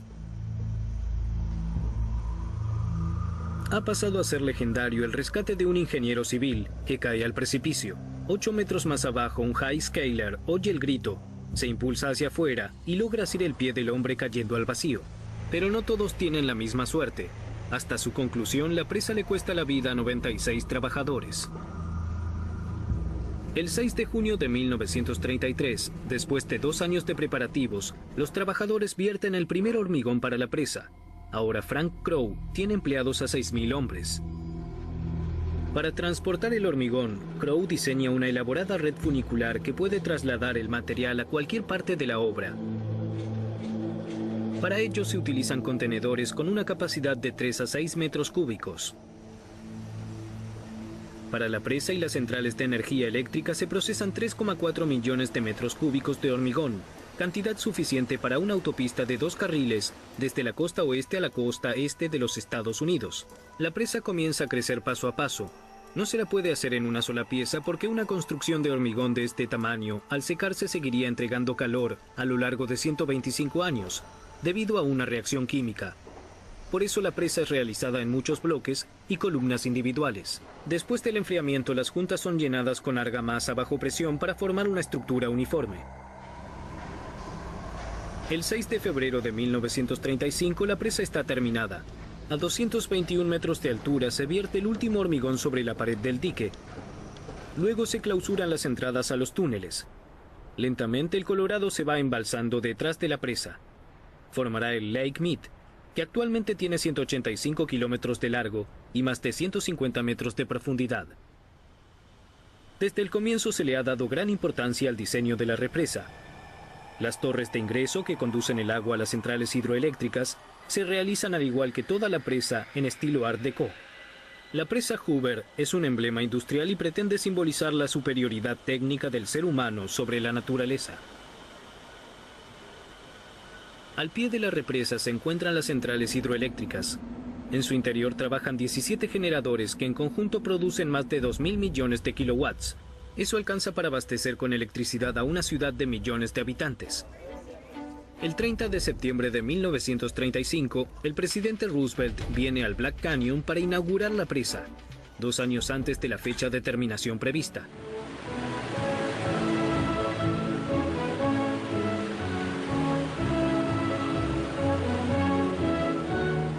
La presa Hoover da inicio al moderno oeste industrializado.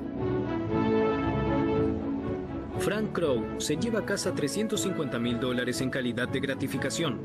Construye otras 4 represas, pero la presa Hoover seguirá siendo la obra cumbre de su carrera de ingeniero. Aún hoy la presa Hoover impresiona por su tamaño y su diseño. Y sin ella, Las Vegas seguramente seguiría siendo un pueblito aletargado en medio del desierto. El delta original del río Colorado ha desaparecido. Debido a la gran retención de agua, el río muchas veces no llega al mar. Se pierde en el desierto kilómetros antes de su desembocadura.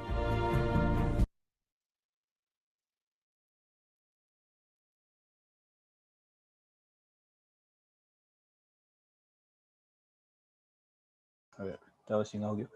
Ya han visto lo que ha sido, lo que fue la construcción, en resumen, lo que ha sido la construcción de esta presa Hoover, ¿no? Vean ustedes de qué año, estamos hablando de 1930 y tantos, son casi 90 años de esta represa y sin embargo sigue funcionando, ¿no? Entonces, con toda seguridad, el análisis de la vida útil de esta estructura, bueno, esta estructura ya pasó su vida útil, ¿no? Ya está funcionando, o sea, si deja de funcionar no habría problema porque ya cumplió su periodo de vida. Entonces, así como esta presa, hay muchas estructuras que siguen funcionando a pesar de haber sobrepasado su vida útil, ¿no? De acuerdo, ya han visto la importancia de la obra, todo lo que se pasó para construir y las cosas que se tuvieron que idear en el camino con fin de simplificar los procedimientos, ¿no? Se habló de que se redujo el tiempo en 11 meses, ¿no? Vean cómo es la ingeniería, en este caso funcionó de manera positiva, ¿no?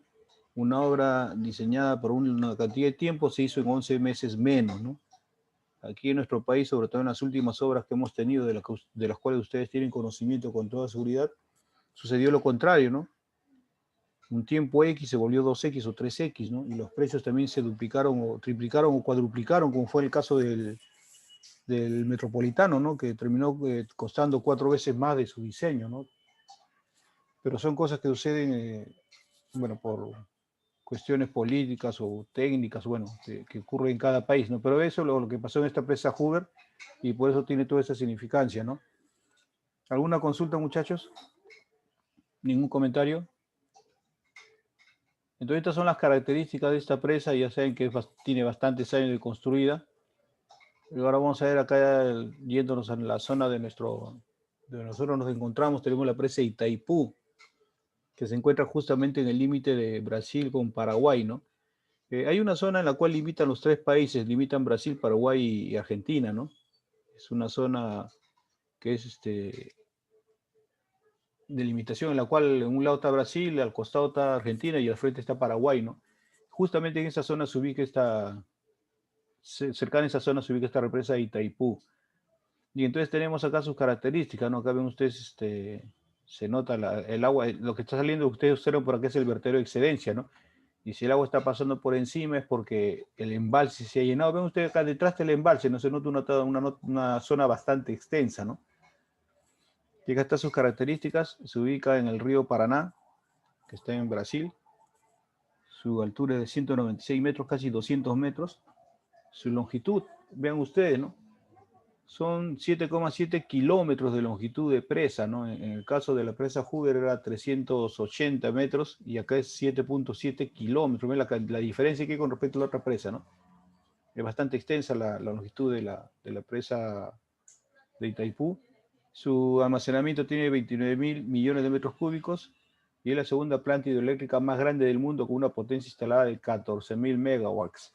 Justamente antes de que se construyera la presa de Tres Gargantas, este embalse de Itaipú era la que ocupaba el primer lugar, ¿no? ¿Quién le quitó ese primer lugar? Justamente la presa Tres Gargantas, ¿no? Que es la que está debajo, justamente la que vamos a mencionar, pero hasta ese momento era el primer lugar, ¿no? Ahora está en el segundo lugar con 14.000 megawatts de producción de energía, ¿no? Es construida de concreto y fierro esta represa, ojo que son 7.700 metros de longitud de presa. Dice, el hierro y acero utilizados en su construcción permitirían la fabricación de 380 torres Eiffel. Si ustedes conocen la torre Eiffel, lo han visto, 380 torres de ese tipo se utilizaron, el equivalente en metal, no se utilizaron para hacer toda esta construcción de la presa de Itaipú, ¿no? Y acá tienen ustedes una vista de la presa. Bueno, la presa viene por aquí, sigue todo este recorrido, acá está el vertedero de Macías, y sigue todo esto, y sigue, ¿no? Son 7.700 metros de longitud, ¿no? La batería de turbinas que provocan justamente la generación de energía están ubicadas en todo este tramo, ¿no? Acá se ve, ¿no? Bueno, acá no se, bueno, acá se ve la parte frontal, ¿no? Acá en esta zona que está aquí, donde está el cursor, aquí está instalada toda la cantidad de turbinas, que si la quiero ver del lado, o sea, de manera lateral, están aquí, ¿no? En esta zona están ubicadas, en toda esta longitud están distribuidas las turbinas. Este es el vertedero de excedencia, y aquí es donde justamente se produce la energía eléctrica, ¿no? La energía que produce la represa de Itaipú, como está en el límite de Brasil con Paraguay, le corresponde la mitad de la producción a cada país, ¿no? Ustedes ven, Paraguay es un país que inclusive no tiene salida al mar, y Brasil es el país más grande de Sudamérica, entonces la mitad que le corresponde a Paraguay, prácticamente le cubre toda su demanda, ¿no? En cambio, para Brasil sí es parte de su consumo, ¿no? Tengo entendido que Paraguay le está vendiendo parte de lo que le corresponde, pues, la producción de energía que provoca la represa de Itaipú, ¿no? Porque ellos no necesitan tanto, es un país más pequeño, ¿no? ¿De acuerdo? Si ustedes en un momento visitan esta zona, porque por acá está justamente, ¿cómo se llama esto? Ahorita no recuerdo el nombre, hay unas cataratas, no recuerdo el nombre aquí, pero cercana a esas cataratas se encuentra la represa. Si ustedes van a esas cataratas, parte del turismo que hay en esa zona es justamente visitar esta presa de Itaipú, ¿no? Bueno, está en Brasil esto, como le había mencionado. Ahora vamos a ver la presa Tres Gargantas que está en China, que es la más reciente en relación a las otras dos. La más antigua es la presa Hoover. Y luego la presa Tres Gargantas no tiene menos de 10 años de construida tiene. Está ubicada en donde, en China justamente, ¿no? Donde se sitúa en el cauce del río Yangtze. En el cauce del río Yangtze se ubica esta represa, tiene 185 metros de altura. Es menor en longitud al caso de la presa Itaipú, que tenía 7.700, esta tiene 2.335 metros de longitud. Su capacidad en embalse es 39.300 millones de metros cúbicos. Y es la planta eléctrica y hidroeléctrica más grande del mundo, con una potencia de 22.500, ¿no? ¿Cuánto era la anterior? 14.000, ¿no? Y esto es 22.500 megawatts de producción de energía. Por eso le decía que le quitó el primer lugar a la presa de Itaipú y pasó a tomarlo este lugar justamente la presa Tres Gargantas, ¿no? Casi 2 millones de personas tuvieron que ser reubicadas en nuevas localidades debido a que sus viviendas quedaron sumergidas, ¿no? Entonces se elevó el nivel del agua, 185 metros es bastante, ¿no? Entonces estas personas que estaban dentro de esa área de influencia tuvieron que ser reubicadas. ¿Cuántas fueron? Casi 2 millones de personas, ¿no? Bastante población tuvo que ser reubicada, ¿no? Y acá está la vista de la presa Tres Gargantas. Esta es la zona de la estructura de concreto. Acá hay otra vista en la cual se puede ver ya funcionando el vertedero de excedencia, ¿no? Quiere decir que el embalse se ha llenado y el agua sigue acá su recorrido, ¿no? Por el color de las aguas se nota que hay bastante transporte de material en suspensión, ¿no? En el color parecen los ríos de la selva de nuestro país, ¿no? Un material bastante limoso, ¿no? De acuerdo, entonces esta es la característica de esta presa, ¿no? ¿Alguna consulta? Bueno, hemos visto estas tres represas que son realmente importantes. Una de ellas está aquí en Sudamérica. Y hemos visto el funcionamiento que tienen cada una de estas estructuras, ¿no? Bien, si no hay preguntas, entonces seguimos avanzando. Según su uso principal de las presas, pueden ser de almacenamiento, de derivación y reguladora, ¿no? El almacenamiento es la que nosotros conocemos, ¿no? La que sirve para, colocamos la presa justamente para almacenar agua, ¿no? Ese es el almacenamiento, ¿no? Y se embalsan agua en los periodos húmedos para utilizar en los periodos secos. Esta es la más común, al menos en nuestro país, es la más común, ¿no? Las presas de derivación, ¿cuál es el objetivo de estas presas? Es justamente elevar el nivel del agua, ¿no? Más o menos lo que hace un barraje fijo, ¿no? La presa de derivación tiene esa función, dice, es proporcionar carga necesaria para derivar el agua hacia canales u otros sistemas de conducción hacia el lugar en el que se va a usar, ¿no? Entonces, lo que hace es elevar el nivel del agua a las presas de derivación. Y la presa reguladora, ¿cuál es la función de la presa reguladora? Es retardar la masa de agua que viene en periodos de avenidas, ¿no? Lo que hace es justamente, viene una gran cantidad de agua que llega por el cauce del río, llega a esta zona del almacenamiento, parte se almacena acá y la diferencia pasa por encima, ¿no? Entonces, eso ya le quitó fuerza a este caudal, porque parte se almacenó aquí, ¿no? En algunos casos, inclusive hay presas escalonadas, ¿no? Presas reguladoras que están una a continuación de otra, ¿no? Entonces, lo que hace eso es, en épocas de avenida, le quitan fuerza al agua y ya no causa daño, ¿no? ¿Por qué? Porque parte del volumen se va quedando en el recorrido, ¿no? Esta es la presa reguladora, ¿no? Retardar el escurrimiento de las avenidas y disminuir el efecto de los eventos mayores, ¿no? Pueden cumplir otras funciones como recargar acuíferos o atrapar sedimentos, entre otros. Vean, esta presa reguladora, cuyo objetivo es justamente evitar el efecto de las avenidas, también sirven para recargar los acuíferos, ¿no? O sea, ¿por qué? Porque el agua está almacenada ahí. Y miren, tiene como objetivo atrapar sedimentos. Entonces, para estas presas reguladoras no es malo llenarse de sedimento, no es parte de su función, ¿no? ¿De acuerdo? Tengan en cuenta eso. La única presa en la cual sí habría que hacer limpieza es la presa de almacenamiento. ¿Por qué? Pues su función es almacenar agua, ¿no? Para utilizarla. Aquí sí no se permitiría que se almacenen muchos sedimentos, ¿no? Pero acá sí, ¿no? En la presa reguladora sí, ¿no? Según el proyecto hidráulico, estas represas dicen pueden ser presas vertedoras y presas no vertedoras, ¿no? Bueno, el nombre lo dice, ¿no? Presa vertedora cuando el agua puede pasar por encima de toda estructura, y en este caso el vertedero de Macías prácticamente cubre todo el ancho que representa la represa, ¿no? Ven ustedes aquí una presa de concreto, ustedes observan por la forma, es una presa de concreto de gravedad. Su estabilidad lo da justamente el propio peso de la estructura. Este es el vertedero de excedencia, como ven ustedes aquí. Esta es la forma del vertedero de salida, que como ya les he mencionado, esto tiene que tener un perfil hidrodinámico, ¿no? Si no tiene perfil hidrodinámico, con toda seguridad, con el paso de las avenidas, cuando el agua pasa por encima de esta superficie, va a empezar a erosionar toda esta superficie se va a empezar a hacer huecos, ¿no? Entonces, eso es lo que pasaría si esto no fuera, el perfil no fuera hidrodinámico. Si el agua se despegara al pasar sobre esta estructura, pues generaría una gran succión que va a malograr, va a deteriorar justamente esta cara del vertedero, ¿no? Si ustedes observan aquí está justamente una compuerta que me permite regular el agua que se almacena aquí. No, acá hay dos, no hay una que está acá, no se nota, pero aquí hay dos compuertas, ¿no? En el caso de la anterior figura vimos que era una sola tubería. Acá tenemos dos aberturas que están ubicadas en la parte baja, que justamente su función es regular el caudal que se almacena, ¿no? ¿Por qué no se coloca en la parte final? ¿Por qué esta abertura no está en la parte baja? ¿No? En el caso de la tubería que vimos también, que vamos a regresar acá, ¿por qué esa tubería no se colocó en la parte más baja, ¿no? ¿Por qué no se puso? ¿Dónde está eso? Acá está. ¿Por qué no se puso esta tubería más abajo? Si por lo menos de acá hacia arriba habrá por lo menos unos 5 metros o de repente más, ¿no?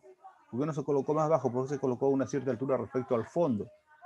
Igual que acá, ¿no? No se coloca en la parte más baja, ¿no? ¿Por qué no se hace eso? Porque aquí está, no está en la parte más baja. No, esta base no está en la parte más baja. ¿Por qué? Porque como ya hemos mencionado, se considera que dentro del almacenamiento hay un volumen que se va a llenar de sedimento, ¿no? Entonces ese volumen viene a ser el que está por debajo de esta cuota inferior de la abertura de regulación, ¿no? Entonces esto va a representar el volumen muerto, o sea, el volumen de agua que se almacena aquí, se espera que en el tiempo se llene de sedimentos, ¿no? Por ese motivo no van en la parte baja, ¿no? ¿De acuerdo? Y la presa, bueno, esta es la presa vertedora. La presa no vertedora es aquella en la cual el agua no debe pasar por encima, ¿no? Dice, por lo que pueden utilizarse otros materiales en su construcción como tierra, grava, arcillas, enrocado, entre otros. Esta es la presa no vertedora. El agua no puede pasar por encima, debe pasar por sobre el vertedero de excedencias. Acá no se nota el vertedero de excedencias. Bueno, no se nota el vertedero de excedencias, pero lo que sí se muestra es la presa que no es de concreto, ¿no? Y estas son las presas más comunes, ¿no? Cuando son presas bastante grandes, difícilmente van a ser de concreto, ¿no? Por lo general son de material compuesto, como se indica aquí, ¿no? Tierra, grava, enrocado, arcillas, las que conforman estas estructuras, porque son más económicas que las de concreto, ¿no? Dice, según sus materiales de construcción, esta presa debe cumplir 3 funciones: impermeabilidad, estabilidad y capacidad vertedora, ¿no? Impermeabilidad, obviamente, ¿no? Pues la presa no puede ser permeable, ¿no? Si el agua pasa por la presa, va a empezar a hacer tubos de corriente que van a empezar a llevarse parte del cuerpo de la presa y al final esta presa se va a destabilizar, ¿no? Estabilidad, porque deben soportar la fuerza de arrastre y de volteo a la que está sometida debido a la carga de agua, ¿no? Y capacidad vertedora, ya hemos visto que el agua debe pasar por encima de estructuras de vertederos que se instalan en estas represas, ¿no? Estos requisitos han motivado que la mayoría de las presas estén compuestas por más de un material, ¿no? Tenemos presas de tierra, presas de enrocado y otros materiales permeables con pantallas impermeables, presas de concreto, que asimismo pueden ser concreto por gravedad, cuando son estructuras bastante anchas, de arco, cuando son estructuras más esbeltas, lo han visto en los videos, de contrafuertes, bueno, son paredes perpendiculares a la dirección de la represa que le da más estabilidad, o de concreto arrodillado, ¿no? Que es otra técnica que es justamente la que está aquí, que se va soltando concreto un poco más seco a lo normal y se pasa un rodillo, ¿no? Con el fin de compactar esta superficie y ser una presa, ¿no? Esto, como digo, son técnicas de construcción de esta estructura, ¿no? Y acá tenemos unas vistas, una presa de tierra, esta presa de concreto arrodillado y esta es una presa en arco, ¿no? Acá están las ventanitas, 1, 2, 3, 4, son los vertederos de excedencia, esta ventana que ustedes observan por aquí, ¿no? ¿Alguna consulta, muchachos? Voy a pasar lista antes de olvidarme. A ver, voy a pasar lista un momento, quiero salir de acá.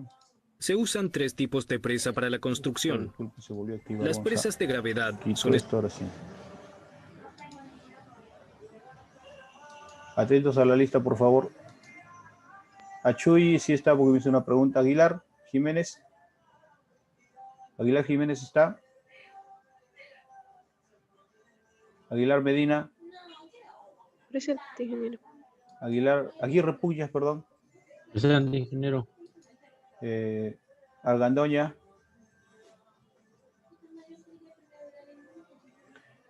Benito.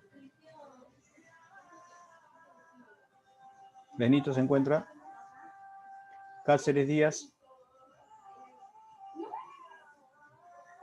Carbajulca Salazar. Presente, ingeniero. Muy bien. Casas Vega. Presente, ingeniero. Chacón Ramos. Presente, ingeniero. Chávez Reyes. Chávez Reyes está.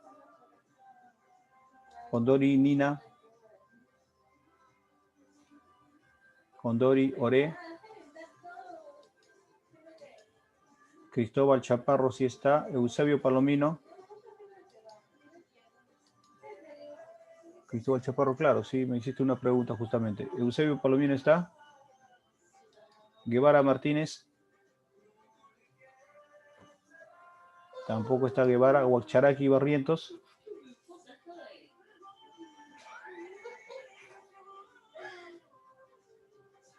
Tampoco está Guamán Mata. Presente, ingeniero. Maravilla Aguilar. Presente, ingeniero. Buenas tardes. Buenas tardes. Bedín Espinosa. Presente, ingeniero. Buenas tardes. Muy bien, buenas tardes. Montañez Mesa. Presente, ingeniero. Buenas tardes. Buenas tardes. Montoya Aldonate. Presente, ingeniero. Palacios Vidal.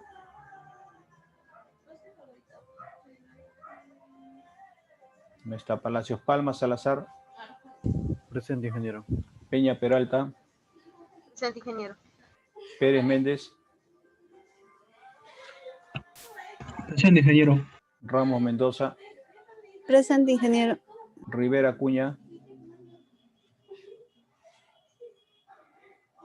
Rivera Acuña no está. Salazar Medina. Salazar Nieves. Presente, ingeniero. Salazar Nieves, ¿no? Sí, Salazar Nieves. Bien. Sedano Alba. Presente, ingeniero. Soto Jerónimo.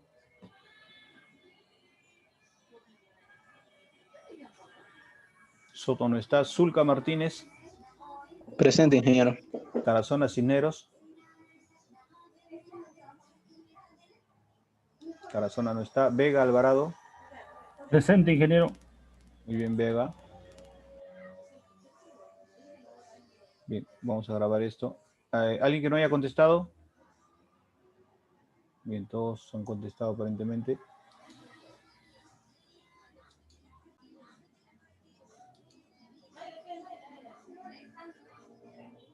¿Dónde está esto?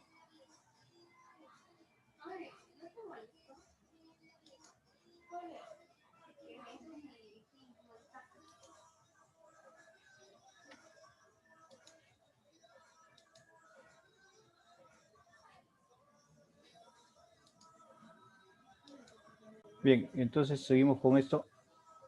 Bueno, acá se veía justamente los tipos de presas. Bueno, acá vamos a ver las principales presas que existen en nuestro país. Y acá se mencionan las principales, ¿no? Bueno, realmente en nuestro país hay una gran cantidad de represas, pero son pequeñas, ¿no? Estas son las más grandes, esas pues se llaman principales, ¿no? Tenemos la de Poechos, que está en primer lugar. Su altura es de 48 metros nada más. Y su volumen útil de almacenamiento es 800 millones de metros cúbicos. Ahora está en menos, inclusive, que está en menos de la mitad, ¿no? La presa San Lorenzo, 200 millones de metros cúbicos, y así tenemos diferentes, Tinajones, Gallito Ciego. Muchas de estas ustedes las han visto en los proyectos especiales que pusieron, ¿no? Aquí están ubicadas, están dentro de las más importantes.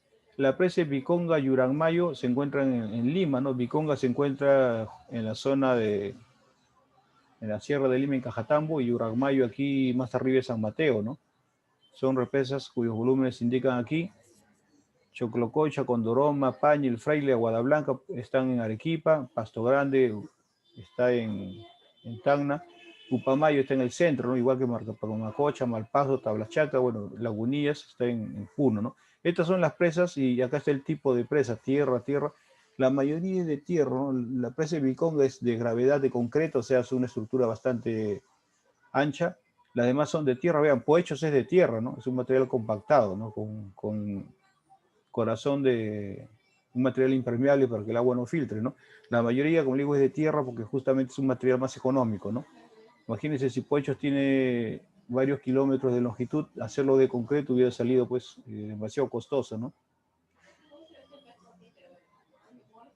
En Rocao tenemos Aguada Blanca, presa en Arco El Fraile, de rodillo compactado tenemos Macocha.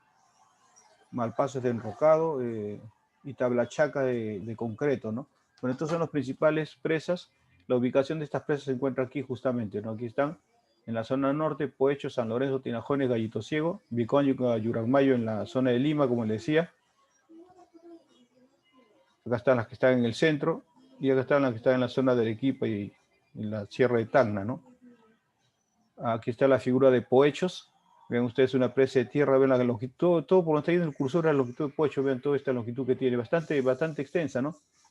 Dice, se sitúa en el cauce del río Chira, 40 kilómetros al noreste de la ciudad de Sullana, en el departamento de Piura. Es una presa de tierra con una altura de 48 kilómetros y 11 kilómetros de longitud. Vean la cantidad de longitud de represa de esta presa Poecho, es como decir, desde la blindada hasta, siguiendo la dirección de la Tupac Amaru, más o menos hasta la zona donde está la avenida España o Puno en Comas, ¿no?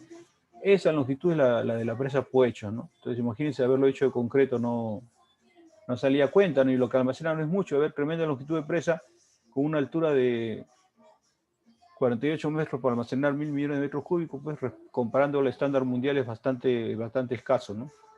Sin embargo, se construyó porque es importante para el desarrollo del lugar, ¿no? De la zona de Piura y la agricultura, ¿no? ¿De acuerdo? La vida útil de esta estructura es de 50 años, su inicio de operación empezó en 1976. Si le sumamos a estos 50 años, saldría 2026, no sé, ya está próximo a cumplir su vida útil esta represa, ¿no? Su volumen de diseño inicial fue 1.000 millones de metros cúbicos. Dentro de esos 1.000 millones, como les decía, una parte se destina para volumen muerto y otra es por volumen que se va a utilizar. Ese volumen a utilizar es 885 millones de metros cúbicos, pero actualmente la capacidad, según esto, es 440, pero ahorita debe estar en menos de 440. Entonces, año a año se está disminuyendo la capacidad de almacenamiento. Tomen en cuenta que ya estamos llegando al final de su vida útil, ¿no? ¿De acuerdo? Esta obra es de gran importancia para la zona de Piura, ¿no? Ustedes ya lo han notado cuando han descrito este proyecto en los proyectos especiales, ¿no? ¿Alguna consulta? Bien, muchachos, continuamos el día de mañana. El día de mañana también conversamos sobre su práctica que dieron el día miércoles. Bien, nos quedamos aquí entonces. Buenas noches a todos, muchachos. Dejo compartir. Nos vemos el día de mañana.